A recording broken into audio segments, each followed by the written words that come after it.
गोसोनि साननायफोरखौ जोङो मेथाइनि गेजेरजों फोरमायलायो। दा इफोरबायदि सेंग्राया सिख्लानो, सिख्लाया सेंग्रानो, बोराय बुरैयाब्लाबो बोराय बुरैनो बेफोरबायदि गावनि गोसोनि साननाय हनायफोरखौ मेथाइनि गेजेरजों फोरमायलायनानै जों बैसागु फोरबोखौ फालिनाय जायो। खुलुमबाय, वेलकाम टू बैक माय राजु दनसि इउटुब चैनल। आं गासैखौबो आंनि राजु दनसि इउटुब चैनलाव आंनि अननाय आरो सिबिनाय गोदान बोसोरनि बयखौबो खुलुमहरनाय जासिबाय। हेलो लोगोफोर, आं दायो दंफैयो नै अबायपुर गामियाव। जोंहा अबायपुर गामिया बैसागु बिदाय फोरबो फालिदों। बिनिनो माखासे आङो नै दायो नाइट फांसन बेयाव माखासे आं नोंथांमोननो दिन्थिलांनो होननानै फैलायबाय। जेसेबां हायो आं नोंथांमोननो खोन्थालांनोसै। दहायबो सानाव आं फैदोंमोन, ओमफ्राय दायो आं हराव माने माखासे नाइट फांसन दं आरो बिनिनो माखासे आं माखासे नोंथांमोननो खोन्थालांसै।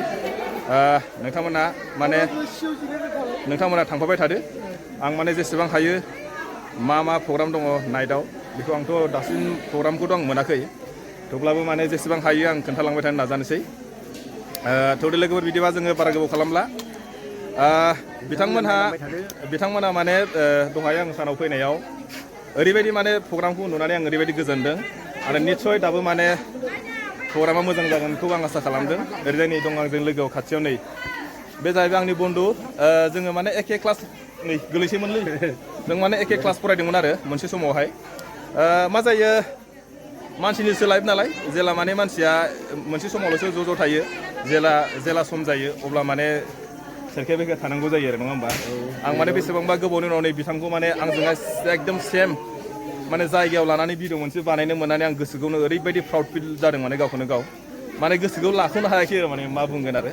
थेवबाबो लोगोफोर, दिनैनि प्रग्रामखौ आङो नोंथांमोननो जेसेबां हायो खोन्थालांबाय थानो नाजानोसै। नोंथांमोना माने फारसेनिफ्राय फारि फारि आंजों थांबाय थादो, नङा होमबा? अके, नोंथांमोना मोजाङै मोजां नायलांबाय थाबानो जाबाय। आं सानो माने गासिबो मोजां, जिमान माने फ्रेन्ड दंना गासिबो शेयार खालामलायनानै होबा गोजोननाय मोनगोन आरो, नङा होमबा? थिग আছে।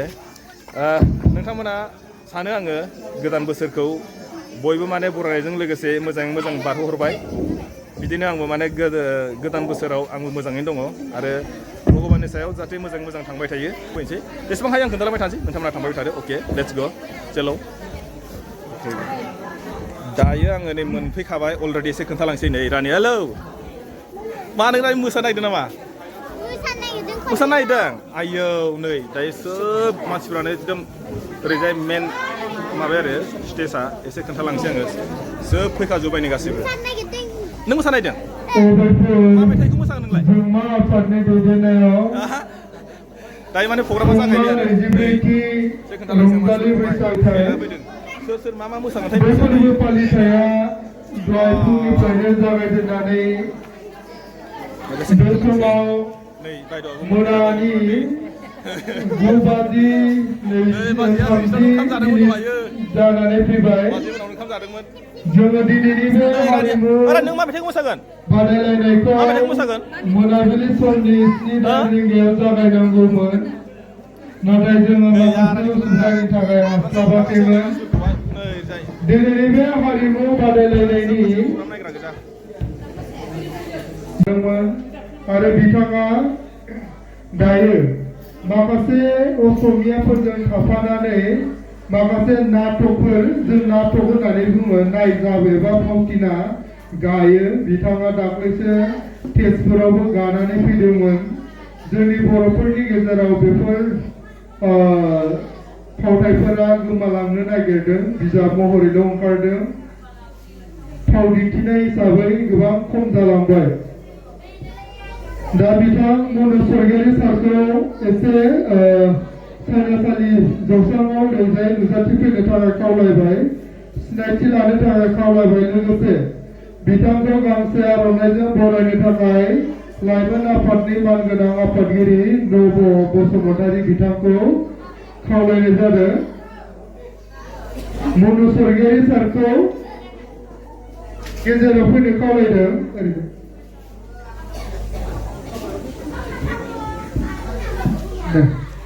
जोंहा मनु स्वर्गियारि सार, बिथाङा सासे फोरोंगिरि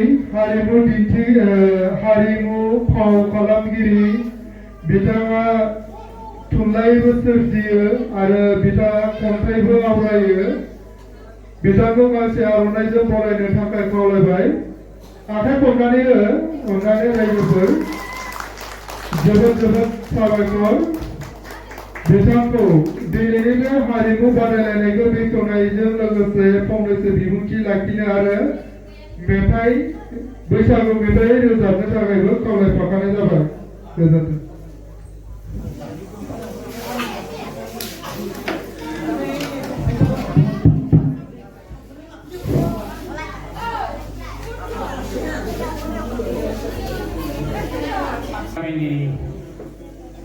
रायजो राजा बिथांमोननिसिम बैसागो बोथोरनि गोदान बोसोरनि बयनिसिमबो आंनि गोसो गोरबोनिफ्राय अननाय सिबिनाय खुलुमनायखौ जासिबाय महागदेर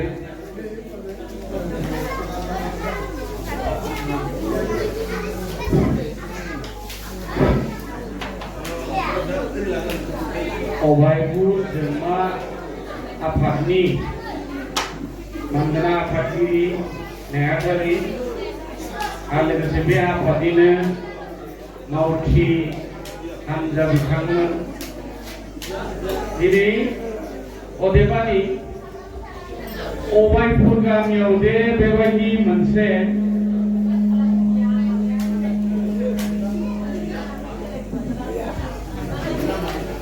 बेबायदि मोनसे फोरबो सोलिबोबाय दङ बे खोथाखौ खिन्थु आंबो मिथियामोन आं बेखौ मिथिदों मैयासो दिनै 24 बोसोर जालायलायबाय नाथाय अभायपुर गामिया एसे मोजां मोनसे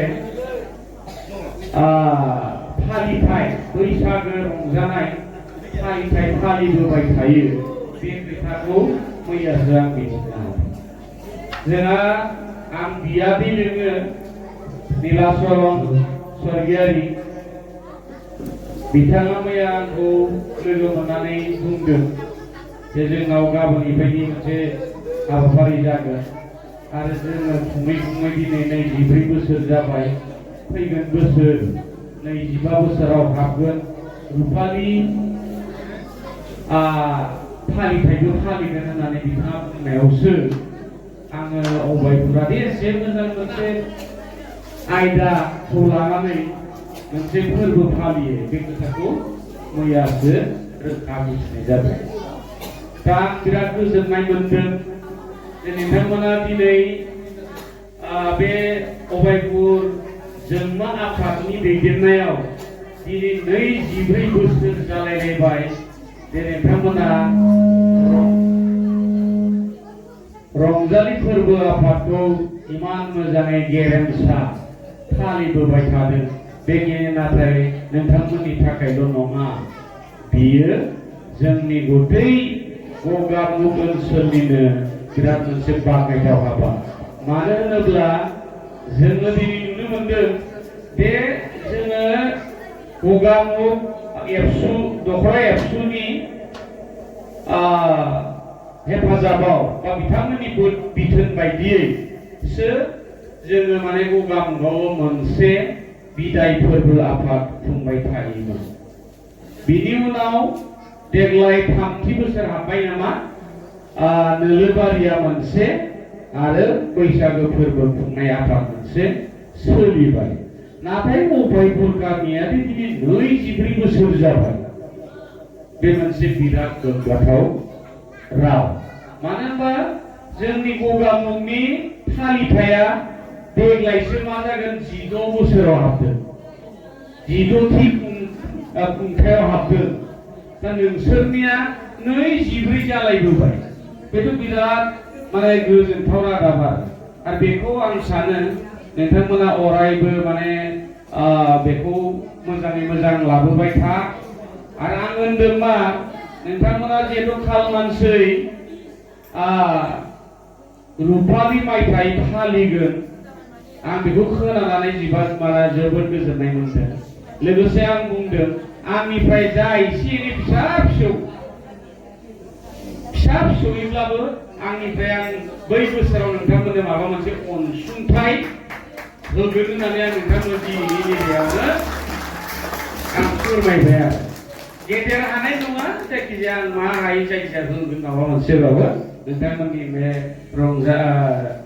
रुफालि मायथाइ फालिनायाव दा आंखौ नोंथांमोना नैबे नोंथांमोननि मेथाइ बादायलायनायखौ बेखेवनो आंखौ जा बिबान होदों बिनि थाखाय आं गासैबो अबायपुर गामिनि रायजो राजाफोरजों लोगोसे बे आफादनि मावथि बिथांमोन आरो बोराय बेन्थ गासैखौबो आं आंनि गोसो गोरबोनिफ्राय जोबोद जोबोद साबायखर बावदों दा जों बुंनांगोन जे आसलते बैसागुआ मा बैसागुआ जाबाय बर'नि आमाय थुखुल बैसागु फोरबोआ बर'नि आमाय थुखुल सत मास जोबनाय लोगो लोगो जों बैसागुखौ फालियो दा बिनि ओंथिया जाहैबाय जोङो बिनि सिगां माइ गायबाय माइ हाबाय माइआ मोननायनि उनाव माइखौ हाबाय हाना लाबोनानै गोसोनि साननायफोरखौ जोङो मेथाइनि गेजेरजों फोरमायलायो दा इफोरबायदि सेंग्राया सिख्लानो सिख्लाया सेंग्रानो बोराय बुरैयाब्लाबो बोराय बुरैनो बेफोरबायदि गावनि गोसोनि साननाय हनायफोरखौ मेथाइनि गेजेरजों फोरमायलायनानै जों बैसागु फोरबोखौ फालिनाय जायो दा बिनि उनावनो जोङो बैसागुआ जोबनाय लोगो लोगो जों गावबा गाव साफ्रोमबो मानसिया जों खामानियाव नांसिगोन माइ गायनायनि जाया माइ गायदों माइ गायसिगोन बा सोरबाफ्रा जा हाबा मावदों गुबुन गुबुन बेफोर हाबायाव बयबो गावबा गावनि हाबा मावनो थाखाय ओंखारलांसिगोन ओंखायनो जे जोंहा बै गायनाय फुनाय हाबा मावनायनि सम फैनायलाय जोङो बे बैसागु फोरबोखौ बिनि सिगां जों मा खालामो गासैबो मानसिफोरा बे रंजानायखौ लायो आरो दा बेबायदिनो जोङो जुग जुग बैसागु फोरबोखौ फालिबोगासिनो दं आरो फालिलांबाय थाखागोन फालिलांनोबो नांगोन बे जिहेतु जोंनि हारिमु बेखौ जों माब्लाबाबो नागारनो हाया सिंगारफोर मेथाइबो खनो दा बिथाङा जोंनि गामिनिनो बिथांखौ जोंमा आफादनिफ्राय गांसे आर'नाइजों बरायनो थाखाय आं खावलायबाय उरि सर्गियारि गांसे आर'नाइजों बरायनो थाखाय आं खावलायबाय उरि सर्गियारि फिल्मनि एक्टर बियो अरुणाचलाव दान्दिसे फिल्मनि एक्टर मोनसे समनि दायो बियो गावनो मेथाइ रोजाबो आरो गावनो फिल्म बैसागु बायदिसिनाखौ शुटिं खालामनानै गावनो इउटुबाव हगारो लोगोसे जोंहा सासे आलासि दंबावो जोंहा मदन गयारि बिथांखौबो बयबो मिथिखागौ खोमा बिथाङाबो सासे सिंगार जानानै दङ इ रिक्सा होननाय मेथाइखौ बिथाङा गावनो सुजुनानै खनदों जोबोद मोजां जादों जाय जाय बिथांमोना खम लादों बिथांमोना बे मेथाइखौ खोनादोंबा माने गोसोआव माने जोबोद गोजोननाय मोनदों खोमा दा बिथांनोबो आङो जोंनि धर्म आफादनिफ्राय गांसे आर'नाइ होनो नागिरदों दा बिथांखौ गांसे आर'नाइ होनो थाखाय आङो धर्म आफादनिफ्राय खावलायनाय जाबाय गोजोनथों रायजो राजाफोर बिथांमोना जोंनि सिगाङाव रायजो राजानि सिगाङाव दोंसेबाबो मेथाइ खननानै दिन्थिगोन रायजो राजाफ्रा थांनाङा